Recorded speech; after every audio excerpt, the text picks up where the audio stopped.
Good evening and welcome to Inside City Hall for Friday, November 14th, 2025. I'm Bobby Kuza. Democrats are lining up to succeed Congressman Jerry Nadler, who has represented the heart of Manhattan for decades. There are 9 Democrats vying for the coveted seat, including a Kennedy scion, a Nadler protege, and current city and state lawmakers who all say they want to take on President Donald Trump.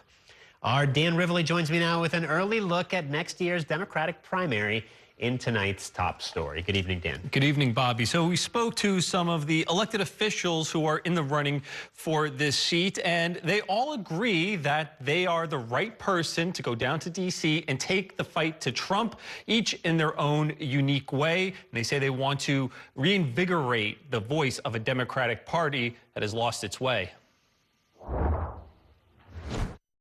This Upper West Side Assemblyman, Michael Lasher, wants to fight Trump in Congress with creative legislating.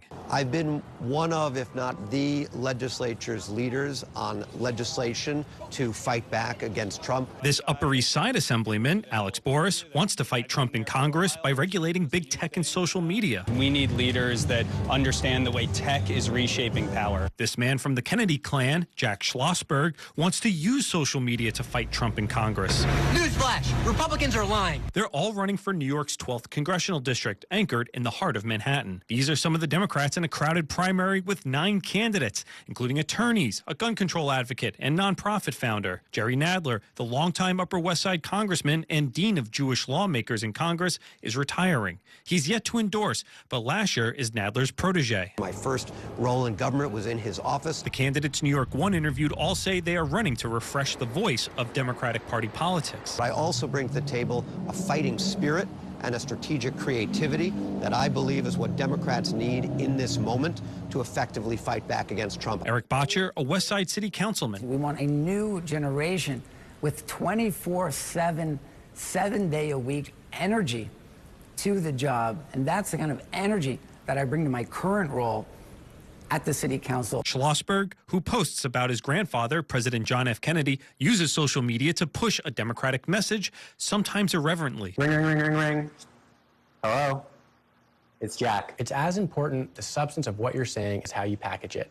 And Democrats should be and have been more successful doing this, but more creative and willing to take risks. Opponents like Boris, who worked in tech before politics, saw it differently. With Schlossberg, he's been posting on social media. I've been legislating about it.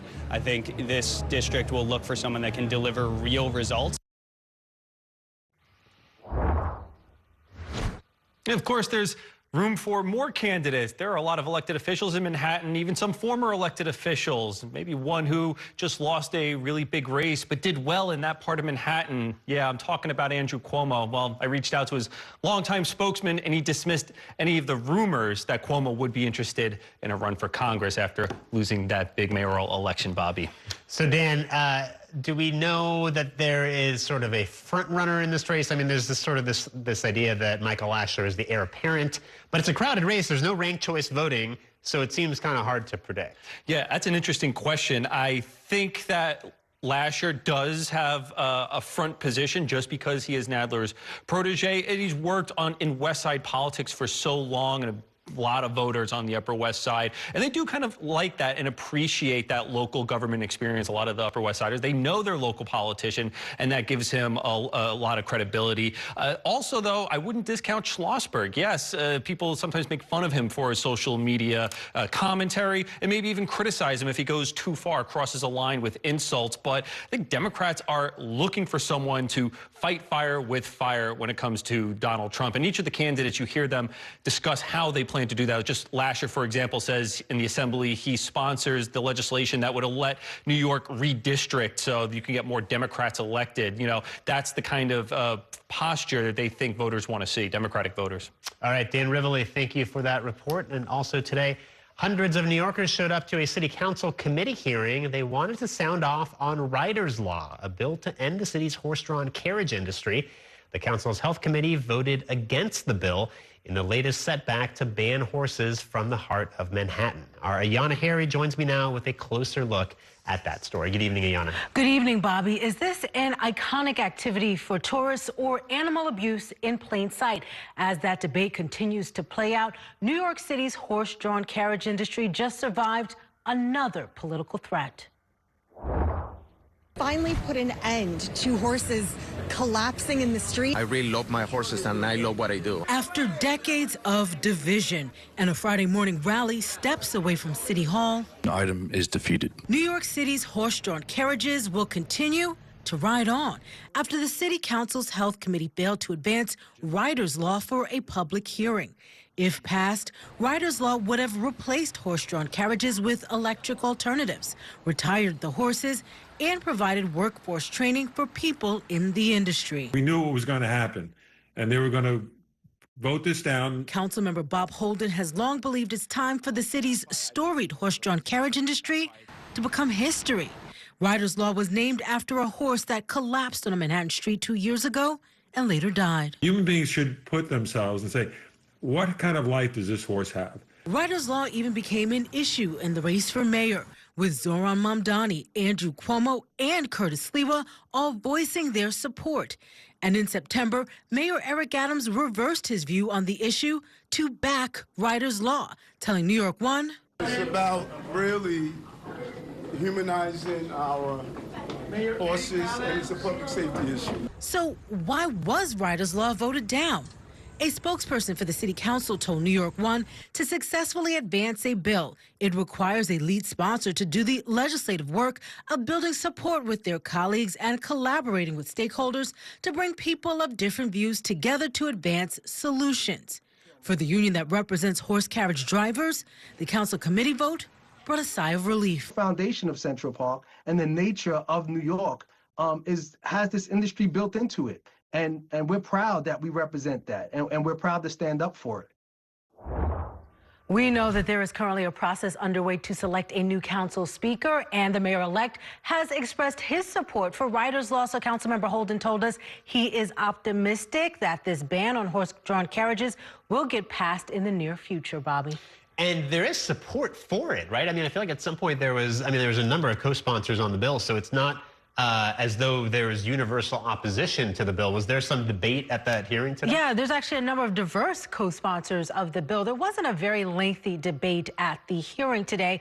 And Councilmember Holden, he accused the council speaker and the head of the committee of invoking a rarely used and rarely utilized city council rule to force this vote through so that it could not go further to a public hearing. But you heard that response from a city council spokesperson. They are really blaming Councilmember Holden and saying he just simply didn't do the work to get enough support to get this legislation passed. And it was just a couple months ago, I guess, that Mayor Eric Adams announced that he was supporting the ban, but he couldn't enact it himself. He needed the city council to act, and obviously that's not happening. So that ended up being something of an empty promise. Yeah, the mayor did sign an executive order trying to encourage more enforcement on any rogue horse-drawn carriages, if you will, in New York City. But again, yeah, the mayor did need that support. He did need that action from the city council. And this legislation has been sitting in the council for quite some time. Bob Holden first tried to get this passed back when Bill de Blasio was mayor. All right, Ayana Harry, thank you so much for that report. It is time now for a quick break. Coming up in our show, we will bring you a closer look at the hotly contested race for City Council Speaker. And later, City Council member Eric Botcher will join me to talk about his bid for Congress as a crowded primary is shaping up to succeed Congressman Jerry Nadler. We are back in a minute.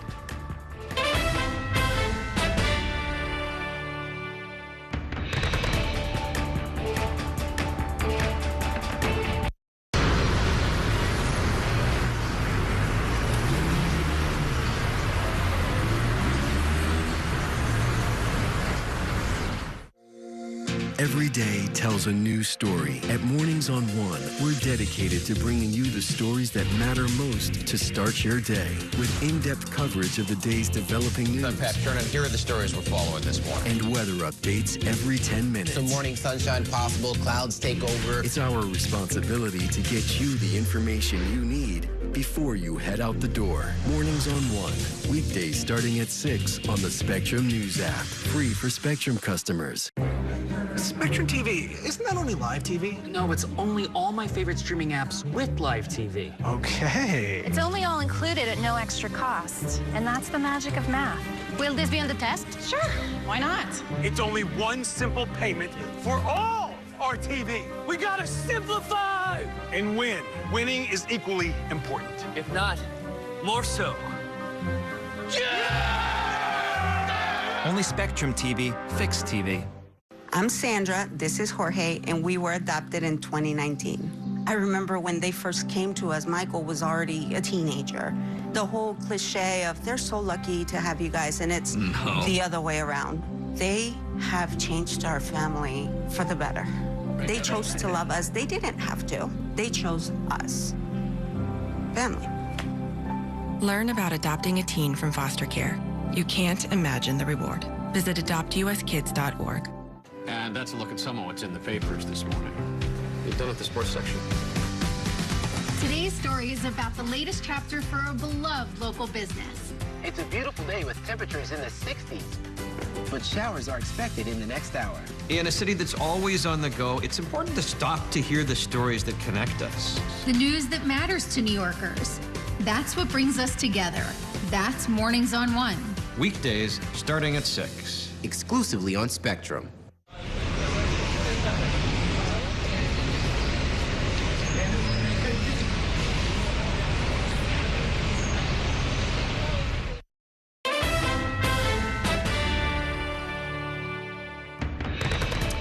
Welcome back to Inside City Hall. In January, along with a new mayor, there will also be a new speaker in the city council. But before one is chosen, there is a behind-the-scenes race as candidates look to secure majority support from their fellow council members. Our Kelly Mena joins us now with a look at the speaker's race. Good evening, Kelly. Good evening, Bobby. And we know in January or next year that Mayor-elect Zohran Mamdani will occupy one half of City Hall, but it's unclear who will occupy the other seat across the hall. An internal race is happening right now for that exact seat. Hall, there is a race happening. It is not seen and is only spoken about behind closed doors, but it is crucial to the future of the city. It's a race for council speaker. 5 candidates have thrown their names in the ring. Council members Crystal Hudson, Julie Menon, Chris Marte, Silvina Brooks-Powers, and Amanda Farias.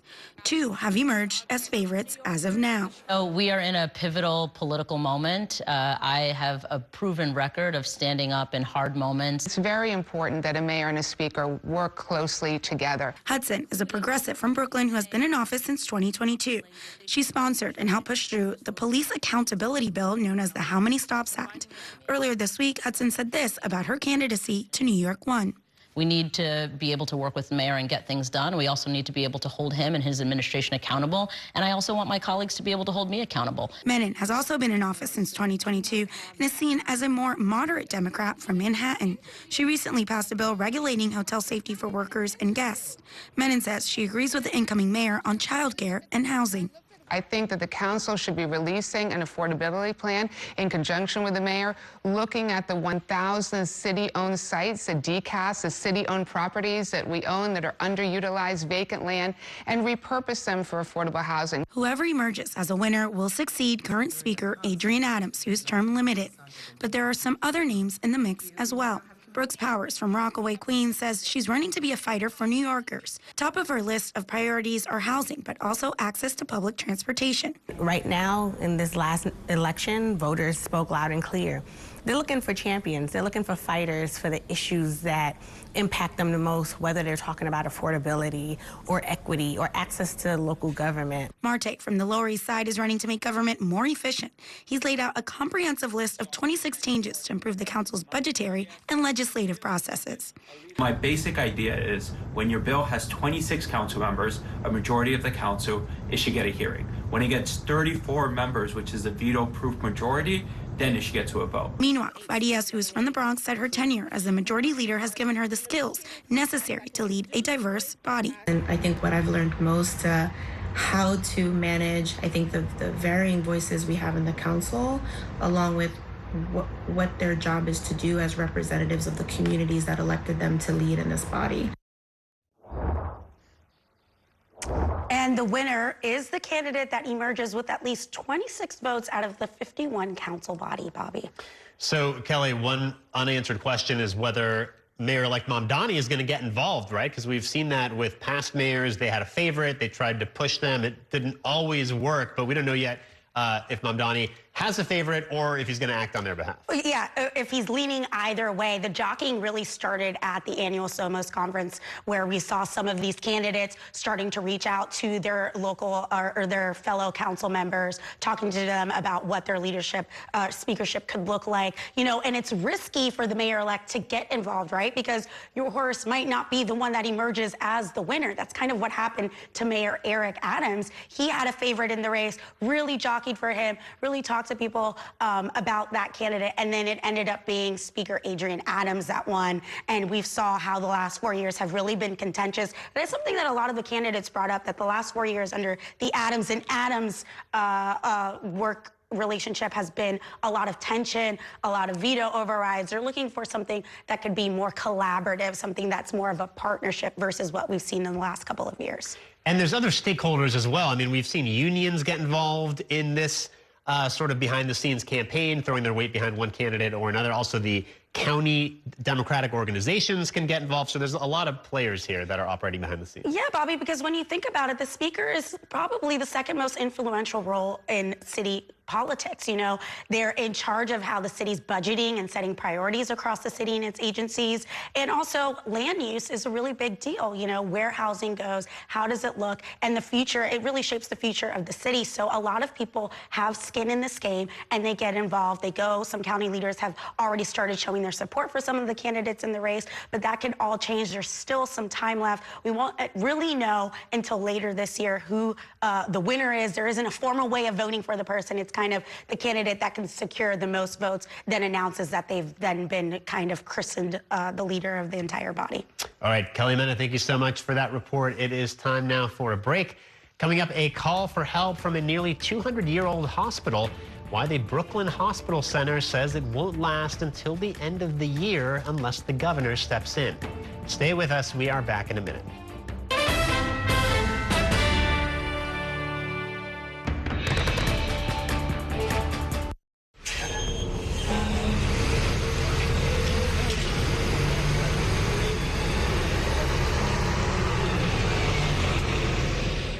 At Spectrum News, we're committed to strengthening the fabric of local communities through our reporting, with stories that inspire and news that matters on your smart TV and connected devices, streaming live 24/7, plus on-demand weather forecast to help you stay prepared. It's all there as you step outside with the Spectrum News mobile app, keeping you informed and in the know throughout your day. Spectrum News, free with your Spectrum subscription, exclusively for Spectrum customers, now available on your favorite devices. It's only a game. It's only a little rivalry. It's only a ritual. When I come home and a few generations. You're always there. And only Spectrum TV includes all your favorite streaming apps with live TV at no extra cost. It's only a game. It's only everything.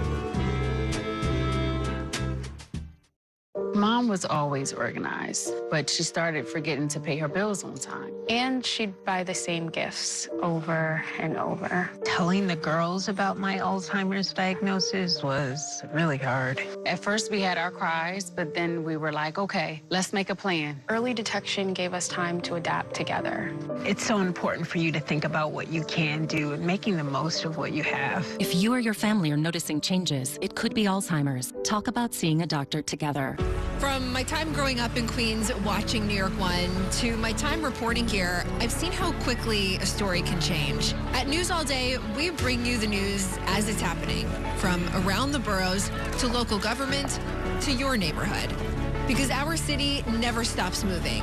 3, 2, 1. Hi, I'm Shannon Ferry with the day's developing stories. But first, stay up to date and informed with News All Day, weekdays from noon to 4.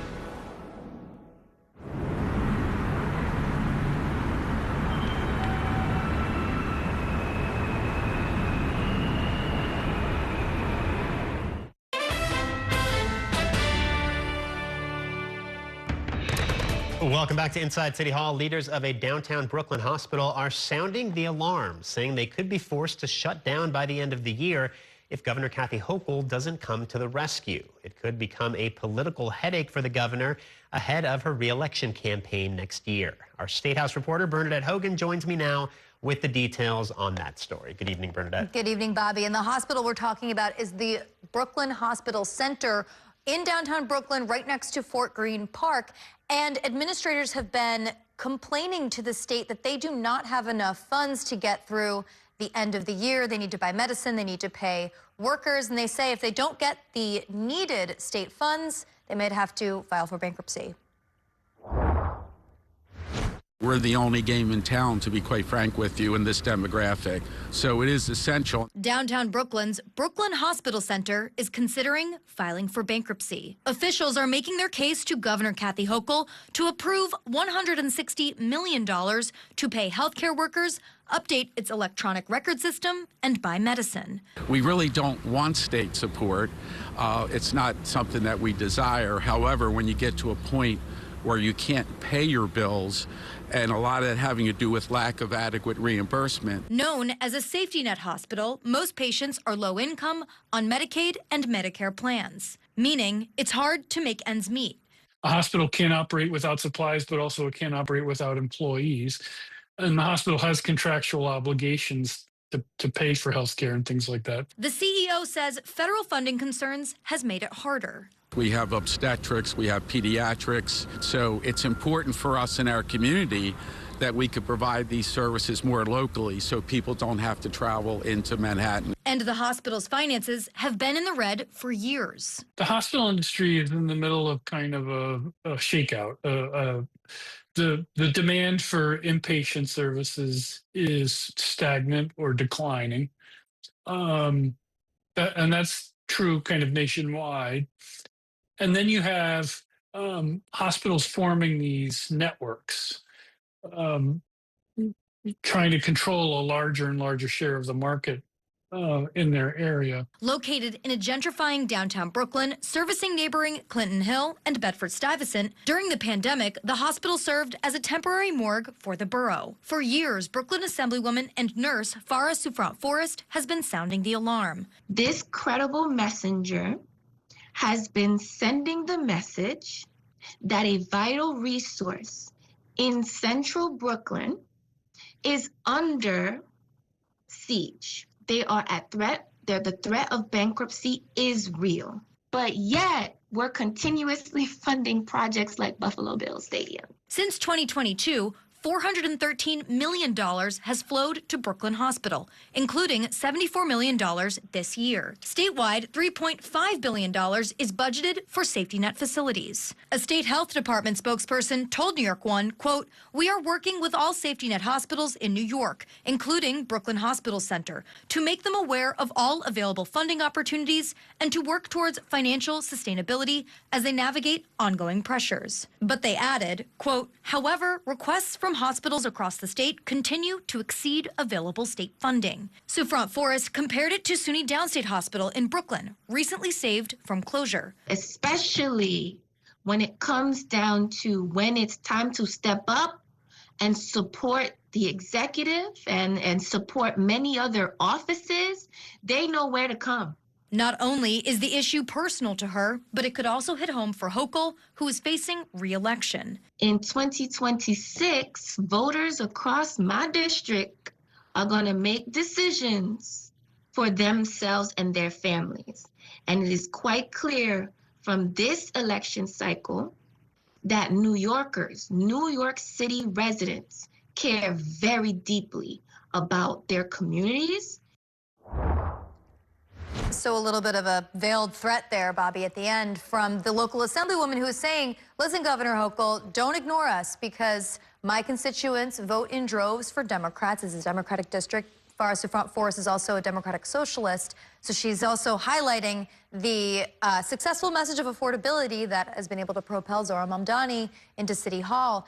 And she's saying, listen, Governor, pay attention to what we're saying because you don't want a political headache on your hands. And we saw something sort of similar play out with SUNY Downstate Hospital in central Brooklyn, which did get help from the state. Yeah, so that also had massive financial difficulties, but the state did come to the rescue, largely in part thanks to the local elected officials that represent that area. Zellner Myrie, the state senator, really championed this up in Albany, and they ended up coming up with a restructuring plan. But, this one, it's a bit different because this is a private hospital and the options are kind of slim. This, unfortunately, is something that all hospitals are in financial, they're in financial straits, I suppose. They're in difficulties, but specifically these safety net hospitals that don't make a lot of money off of, nobody's coming there for specialized surgeries. They usually go to Manhattan, like the CEO was saying. But those that I've talked to have made the argument, why is it that it's okay, or it seems to be okay, to let a Brooklyn hospital, one that serves Black and brown communities, possibly close? But you've got all these other hospitals, the Lenox Hill Hospital expansion, for example, on the Upper East Side. That's approved by the city council to expand. So they're really talking about multiple issues here and specifically highlighting that disparity. All right, Bernadette Hogan, thank you so much for that report. It's time now for a break. Coming up, I'll be joined by Councilman Eric Botcher to talk about his bid to fill Congressman Jerry Nadler's coveted House seat spanning the Upper West and Upper East Sides. Stay with us.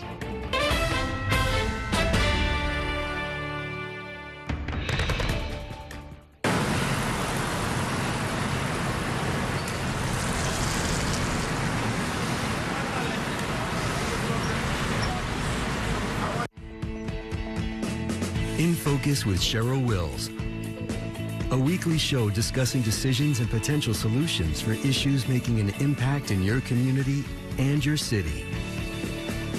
If it's important to New Yorkers, then it's being talked about here. In Focus with Cheryl Wills, Sunday mornings at 10:30 on New York One.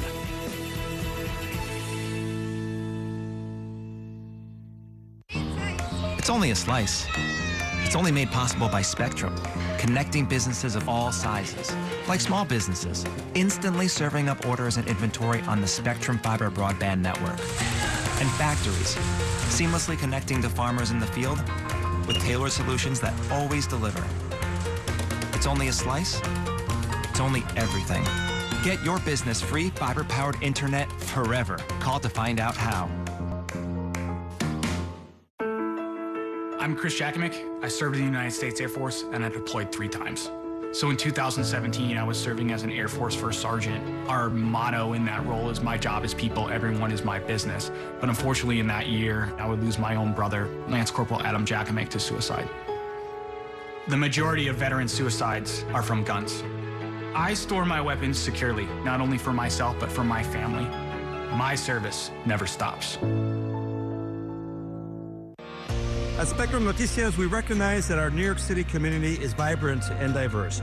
Spectrum Noticias delivers balanced coverage of the stories that matter in our communities and across the country. Our journalists are based in the neighborhoods we cover, ensuring you get in-depth reporting on what's happening in the places we call home. So join us at Spectrum Noticias. We're always on, always there for you. Now available on your TV. Check your local listings. Also available on the Spectrum News app.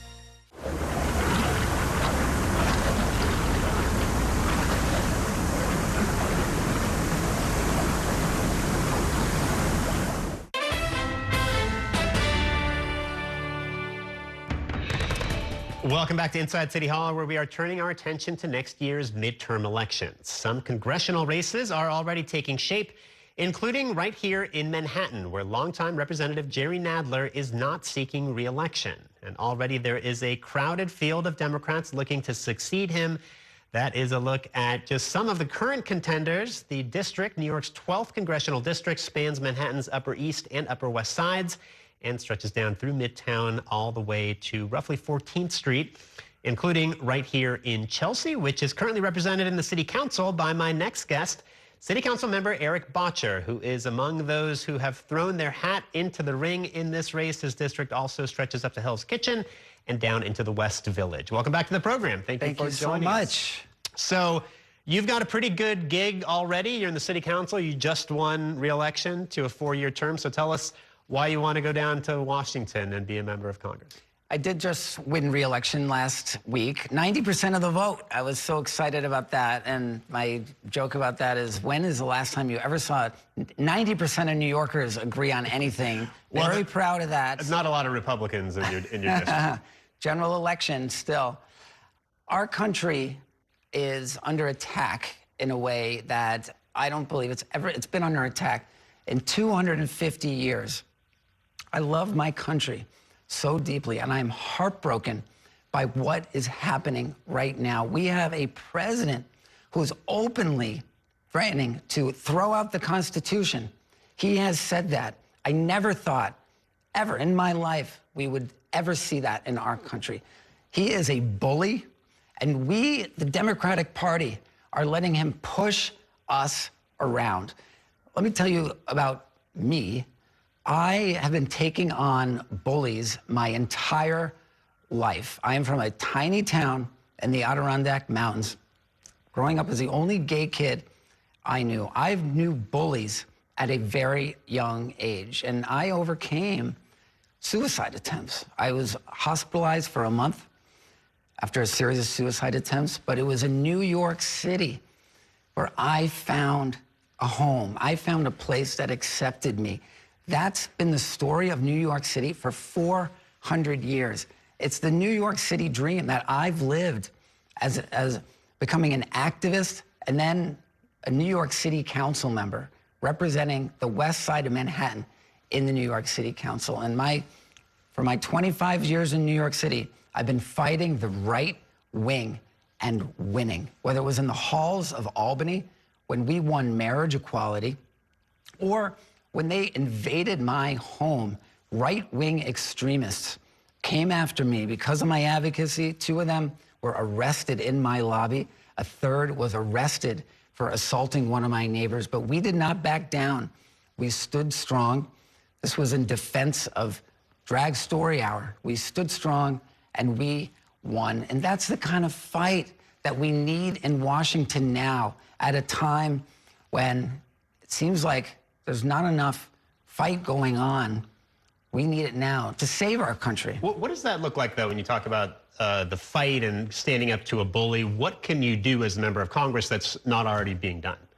Well, one thing we need to do is defund Donald Trump. We, as a city and as a state, we send billions of dollars of tax revenue to Washington, D.C. every year, more than we get back. We've got Donald Trump canceling our infrastructure projects, cutting our education funding, cutting our Homeland Security funding. If he's going to defund New York City, we need to defund him. We also need to stand up when it comes time to do so, like with this government shutdown. And I'm so proud of the way that the Democrats stood up for health care when it counted the most. Look, my brother, his wife, and my niece and nephews, they depend on those ACA subsidies for health care. This is personal to me. It's personal to thousands and thousands of people in our community.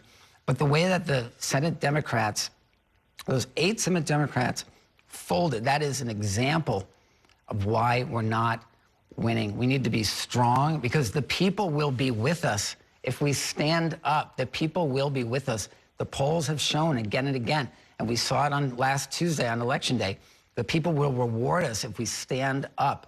That's what we need to do. So speaking of last Tuesday, you supported Zohran Mamdani. Obviously, he shocked the political world with the campaign that he ran. Is there anything that you can learn from Mamdani and his campaign and apply it to your own race? This is what we should all learn from Zohran Mamdani's campaign. He painted a picture of what's possible, of what can be. It was so much more than about what he was against. It was what he was for. Free and fast buses, lower rents, cheaper groceries. And even if you don't agree with the policy prescriptions for those things, he made people feel hope. And that's what we need to do on the national level. And I happen to believe that we can achieve all the things we dream of. We can have the more perfect union that our founders envisioned, but only if we have smart, strong leadership. And one of the reasons why I believe we can achieve those things is because if you look back at all the progress we have made over the last century, my grandmother died a few years ago at the age of 104. When she was born in 1916, women did not have the right to vote. A simple scratch often would kill you because penicillin had yet to be invented. People of her generation went west in covered wagons and flew east on jet airplanes. We're going to see in our lifetime that kind of progress, those kind of improvements in our society. But the improvements and the progress that her generation made, they didn't just happen automatically. They happened because they fought for it.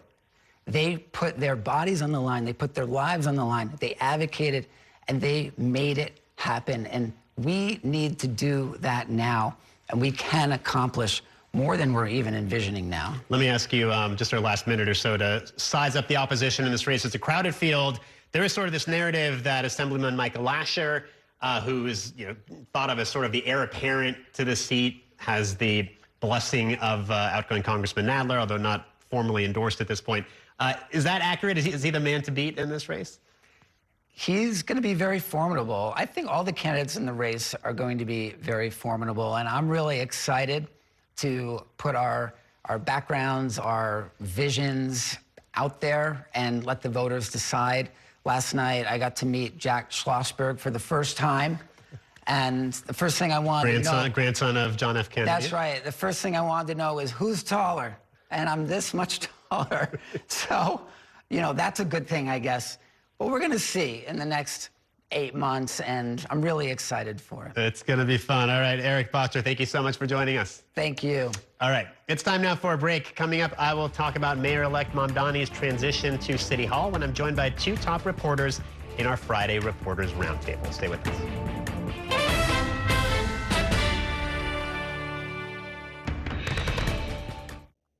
The next downtown Local 6 train to Brooklyn Bridge City Hall will arrive in 2 minutes. After 30 years of forecasting for New York, I've learned it takes a dedicated team to cover all the weather our city has to offer. I'm so honored to be a meteorologist here at New York One because as a Brooklyn kid, this is the station that I grew up watching. Morning, noon, or night, our team is here to bring you accurate forecasts you can count on, from severe weather updates to our weather on the ones.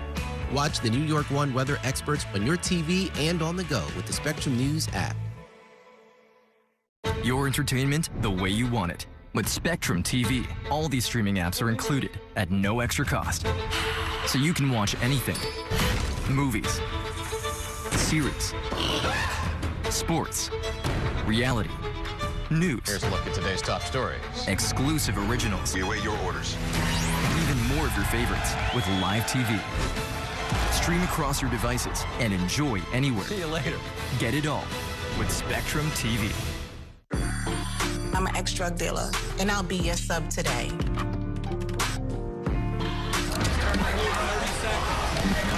2 milligrams of fentanyl can be lethal. A lethal dose is in here. Who gets it, I won't know. It's cheap, it's potent, and it's profitable. The sad reality is fentanyl is being mixed into everything now. More kitchen now. My father was a New York City firefighter. My mission, like his, is to serve New Yorkers in a city that doesn't stop when the sun goes down. Being with New York One since the beginning, I'm now honored to join you even earlier each weeknight. Starting at 8 with New York Tonight, we'll explore the latest news developments, followed by New York One at 10 to wrap up your day. So join me each weeknight starting at 8 right here on New York One.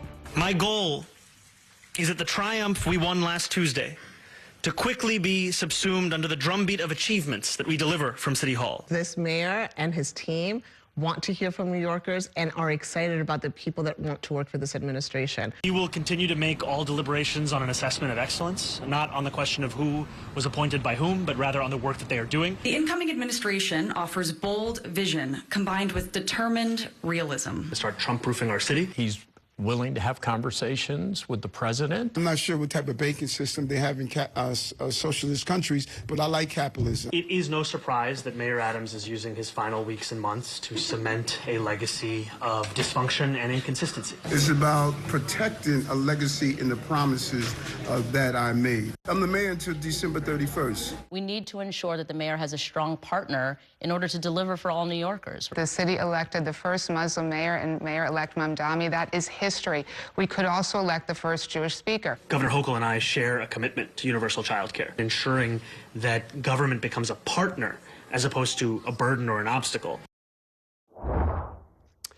Welcome back to Inside City Hall. That was a look back at some of the week's top political stories, including Mayor-elect Zohran Mamdani's appointments to City Hall. And joining me now to discuss all of this are two top journalists in our Friday Reporters Roundtable. Chris Sommerfeld is a City Hall reporter for the New York Daily News, and Rebecca Lewis is the senior state politics reporter at City and State New York. Thank you both for being here. So the Mamdani transition is underway. Let's talk first about these first two appointments that he rolled out earlier this week. You saw that there in that clip, Dean Fullahan, who was first deputy mayor under Mayor de Blasio and will now be Mamdani's first deputy mayor, and Elvis Church, who was his campaign manager and will now be his chief of staff. Two very different types of appointments. Yeah. What does this tell us about the Mamdani mayoralty? Very different on so many different levels, right? You have Dean Fullahan, he's almost 80 years old. You have Elvis Church, who's 34 years old. And politically as well, not just on the age brackets. Elvis Church comes from the DSA flank of the Democratic Party, kind of schooled in the same left-wing politics as Mamdani, whereas Fullahan is more of an institutionalist. He's been working in government for decades and decades and kind of had that institutional experience that you might want to see in a first deputy mayor. What Mamdani, I think, wants to signal here is that this is how he's going to staff his administration. He's going to lean on both, you know, this youthful, for lack of a better term, DSA energy, as well as that more veteran government expertise. He wants to blend both. Right, and Fullahan, by the way, worked in the assembly for decades, right, for Shelley Silver, and helped negotiate state budgets, which could come in handy given the fact that Mamdani is going to need a lot of help from Albany. Yeah, for sure. You know, he may be an assembly member himself, but he wasn't there for a terribly long time. He got some things done. You know, he may not have gotten a bunch of bills passed, but he did have some successful things passed through the budget. But it definitely helps to have a more seasoned hand, especially when his agenda so heavily depends on having a good relationship with Albany and getting them to pass the things he wants. And in terms of that relationship with Albany, all eyes are on the relationship between Zohran Mamdani and Kathy Hochul. They met for an extended period of time yesterday. You know, it sounds like Kathy Hochul wants to work with him on childcare, maybe a little bit more skeptical of free buses. What do we know so far about how this relationship is going? I think childcare, and both the governor and the mayor-elect have made this clear, that's going to be the focus next year, to try to get some version of universal childcare on the road. Now, the problem there is, of course, the funding. This is going to be very, very expensive, and the governor has been pretty adamant about saying that she does not support tax increases on the wealthy, which begs the question, how do you fund this expansion of childcare? What her team kind of seems to be warming towards is maybe an increase in the corporate tax rate. The question is that even going to generate enough revenue to expand childcare to the level that Mamdani wants? We don't know, but I think that's kind of the direction they're heading. And Rebecca, you were in Puerto Rico last weekend for the Somos conference, where all of the New York political class gathers post-election. They were appearing together quite a bit down in Puerto Rico, right? Yes, the governor actually moved ahead one of her events, one of the few times that she was available to the press, in order to make it to a major rally, Zohran Mamdani's first appearance at Somos, with Tish James and Andre Stewart Cousins and DC 37. She made a point to make sure she was there. And by and large, they were projecting unity. But even as they were doing that, it was still apparent that they were not going to see eye to eye on everything. It was at Somos where the governor first suggested that she might not be totally on board with the free bus plan. You know, the cracks are already showing. Even if it is clear that they'd like to be working together, they're still very, very different politicians. And let me also ask you about this issue with Jessica Tisch, who is the police commissioner, and Mamdani has asked to stay on. I believe Hochul was asked about this and talked about the fact that she has pushed Jessica Tisch, right, as police commissioner. And, you know, the idea that Jessica Tisch may or may not say yes to remaining in place as police commissioner, but she says she wouldn't be pushing her if she didn't expect her to stay on. Yeah, you know, the governor is very much looking to make sure that there are people that she thinks are good managers, bureaucrats to help usher along Mamdani's first campaign. And she's been very clear that she likes Jessica Tisch as a NYPD commissioner. She was one of the people that she considered like an adult in the room when during the worst days of Eric Adams' scandal, and he was seeing all of his institutional support leaving his administration. So I think that she certainly sees it as a positive sign. And to your point, I do think that Jessica Tisch would not be pushing Jessica Tisch if she did not already signal that she'd be willing to stay. At the same time, as I will say, Jessica Tisch continues to be very quiet about this. And it is, I'm not going to say unusual, but it is a little bit odd, and I'm sure the Mamdani campaign feels at least a little bit anxiety about why is she not saying something about this offer that's been on the table now for almost a month. Although, as far as we know, they haven't actually talked about it yet, right? But they may have a meeting on the bus. They've talked, apparently, I think over text message and phone, but I don't think they've had an actual sit down where they've discussed this at length. Right. All right, lots more to talk about. We're going to take a quick break. I'll have more with these reporters in just 2 minutes. Stay with us.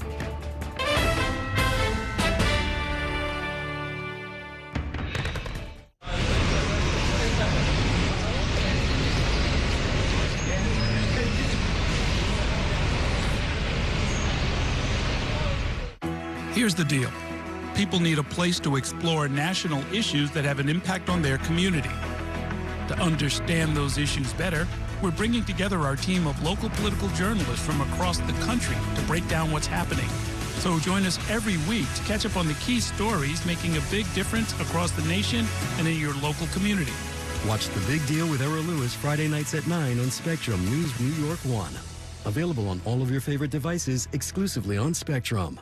There's an international travel plan with Spectrum that was an additional $10 a month as opposed to paying a ridiculous amount per day for roaming fees. This literally felt like my old phone carrier was reaching their hand into my wallet and just helping themselves to some of my cash. I like having no surprises when it comes to my cell phone bill. And with Spectrum, that's been the case. So it's saved me a ton of money. Real customers, real savings. To see how much you can save, visit spectrum.com/save.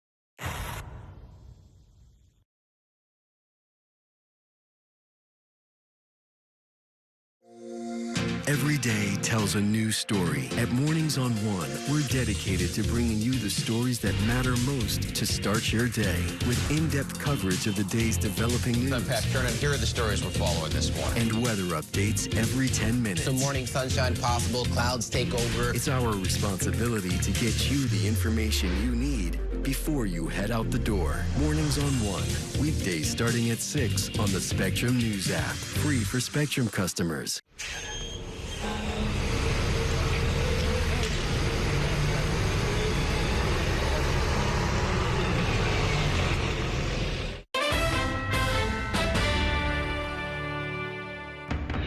Welcome back to Inside City Hall. I'm once again joined by my reporters roundtable, Chris Sommerfeld of the New York Daily News and Rebecca Lewis of City and State New York. So sticking with the Governor Hochul, Mayor-elect Mamdani topic, you know, there's so much speculation during the campaign as to whether Hochul would endorse Mamdani. Now that Kathy Hochul is up for re-election, there's a whole other conversation over how closely she should align herself with him, and now we're kind of seeing that begin to play out as well. We are, and Mamdani has certainly not given an official endorsement yet. He says a lot of the time that he looks forward to working with her and that he believes they can have a productive relationship. Now, on paper, maybe Antonio Delgado, the other candidate running against Hochul next year, is a little bit more ideologically aligned with Mamdani, but he's also seems like a long-shot candidate, so I don't think we're going to hear anything concrete from Mamdani anytime soon on the gubernatorial race. And of course, the context for all this is that Elise Stefanik, the upstate Republican congresswoman, has thrown her hat into the ring, it appears. She is, I guess we could say, the likely Republican nominee, although it remains to be seen if there might be a primary on that side. I mean, she's come out guns blazing against Kathy Hochul just in the past week or so. So we're kind of seeing the battle lines being drawn in that race. Yeah, she can't say Kathy Hochul's name without calling her the worst governor in America or associating her with Kami Mamdani. So she is going hard. In fact, I think that Mamdani, I don't think, I know Mamdani featured significantly more than you might think in her first campaign ad / launch video along with Hochul. It was very much an attack ad that focused on Hochul's time as governor, but also her association with Mamdani. So, you know, the endorsement that she gave to him, I think, will help her in a primary against Delgado, but I think that she may end up not asking Mamdani to explicitly endorse her, even if he is signaling to his own base that they should turn out for her in New York City, where she will really need to turn out a big vote in order to make up for potential losses in the suburbs. Right. I mean, with Stefanik on far to her right, she's got a, I don't know, I mean, I guess, does she need to move more towards the center in that general election campaign as she, you know, faces a statewide electorate? In theory, she should or would need to, but I think that in her launch video, she's setting a tone where she might not necessarily. It might be to her detriment. You know, it remains to be seen if she does that. She's still in very much GOP primary mode, even though she does not have an announced challenger. But Bruce Blakeman, the Nassau County executive, who would be able to get a lot of votes on Long Island, the vote rich for Republicans Long Island, who has been very publicly speculating about a potential run for governor. Let's talk about Mayor Adams. We've played some of those sound bites in the last segment of this sort of barbed language between Mayor Adams and Mayor-elect Mamdani. I mean, it doesn't seem like the transition is going that well, but then I guess on the other hand, you know, you have their staff working together, and presumably this is going to go relatively It's smooth. a very interesting split screen that we have at the moment, because we have Mayor Adams on the one hand saying transition is happening, we're going to put together this beautiful document that we're going to hand over, and then the other part of the split screen is Eric Adams doing things like making sure Mamdani can't build affordable housing in the Elizabeth Street Garden, threatening to stack the rent guidelines board so that he can't get through the rent freeze that he has pledged. There's animosity and also seemingly some sort of attempt at a working relationship, and I think that's how it's going to play out over these next few months. And the mayor has taken off to Israel, right? He seems to have been spending a lot of time in these sort of foreign entanglements since he dropped out of the race for mayor. He was in Albania. Yep. He was meeting with some officials from, was it Uzbekistan when he was in Washington? Uzbekistan, recently? right, and then he actually hosted an event for an Uzbek delegation at Gracie Mansion a few days later. So, I mean, he's spending a lot of time not governing the city, it would seem, in these last few weeks, but I guess he's sort of got his eye on his next job, which we don't yet know exactly what that's going to look like. We don't yet know exactly what it's going to look like, but he has kept teasing that it's going to have some sort of international component. So I don't think it's by, you know, complete happenstance that he happens to be traveling a lot and meeting a lot with foreign officials. Now, his trip to Israel I don't know if he's in line for an ambassadorship to Israel. The Trump administration already has someone over there, but I have been hearing from sources close to the mayor recently that the idea of some sort of foreign posting for the mayor from the Trump administration might still be on the table. Unclear what country or exactly what type of role, but some sort of foreign posting might still be on the table. This is maybe getting a little inside baseball, but we've been doing some coverage of the City Council speaker's race, which, of course, is something that will not be voted on by the public, but rather by the members of the City Council themselves. There was a lot of jockeying down in Puerto Rico last weekend as to who might be able to win support from their council colleagues, right? How do we see this sort of shaping up? You know, there's a lot of competing interests here. You have Julie Menon, who feels very strongly about having the first Jewish speaker to take over, especially, you know, with Mamdani taking office. Maybe it will help to quell some of the fears among Jewish New Yorkers. You have Crystal Hudson, who is emerging sort of as a progressive favorite, trying to rally support. Both of them were meeting with a variety of people over the Somos. And of course, I mean, you say it's inside baseball, but you have an unusual Chris Marte who's decided to publicly announce his campaign. So that's a little bit different. So maybe it's a little bit less inside baseball this time. Yeah. And just in our last minute or so, Chris, what are we expecting now in these weeks to come from the Mamdani transition? What is the scuttlebutt down at City Hall? I mean, we've heard about maybe somebody like Dan Garodnick, former city council member, and being named as a top-level aide in the administration. Brad Lander seems like maybe he's not going to have a spot in the administration as some people had believed. I think Brad Lander, and I don't think he's very happy about this, but I think he's on the outs. I don't think he's really going to get a post in the Mamdani administration that he's going to accept. He's running for Congress. In terms of Mamdani, a lot of names are propping up about different commissionerships. DOT commissionership was something I reported about earlier in the week. You have some ex-de Blasio officials who are in the running for that. To your point, Dan Garodnick is likely going to end up in some sort of deputy mayor role, from what I'm being told. But there's the next few weeks going to be a lot of appointments announced, I would imagine. All right. Chris Sommerfeld, Rebecca Lewis, thank you both so much for joining me. And that is going to do it for tonight's show. Stay tuned for another episode of our weekly national political show, The Big Deal with Errol Lewis, at 9 o'clock tonight. Thanks for watching, everybody, and have a great weekend. We will see you the next time on Inside City Hall.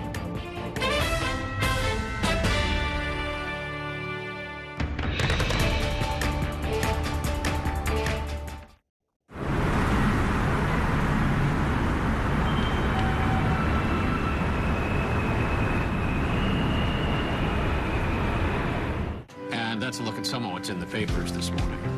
You've done with the sports section. Today's story is about the latest chapter for a beloved local business. It's a beautiful day with temperatures in the 60s, but showers are expected in the next hour. In a city that's always on the go, it's important to stop to hear the stories that connect us. The news that matters to New Yorkers. That's what brings us together. That's Mornings on One. Weekdays starting at 6. Exclusively on Spectrum. Your entertainment the way you want it. With Spectrum TV, all these streaming apps are included at no extra cost. So you can watch anything. Hey, brother. Be careful. Movies. I've got this condition where I don't feel pain. You're a superhero. No. Series. There was another murder in the building. Sports. Reality. Here's to a summer you'll never forget. News. Here's a look at today's top story. Exclusive originals. We await your orders. Even more of your favorites with live TV. Welcome into First Take. Stream across your devices and watch anywhere. At home or out and about. It's the entertainment experience you've been waiting for. Streaming apps included at no extra cost. What's got that, pal? Get a good look. With live TV and on demand. All together, all in one place for you to enjoy. It's whatever kind of adventure we want it to be. Get it all with Spectrum TV. At Spectrum News, we're committed to strengthening the fabric of local communities through our reporting, with stories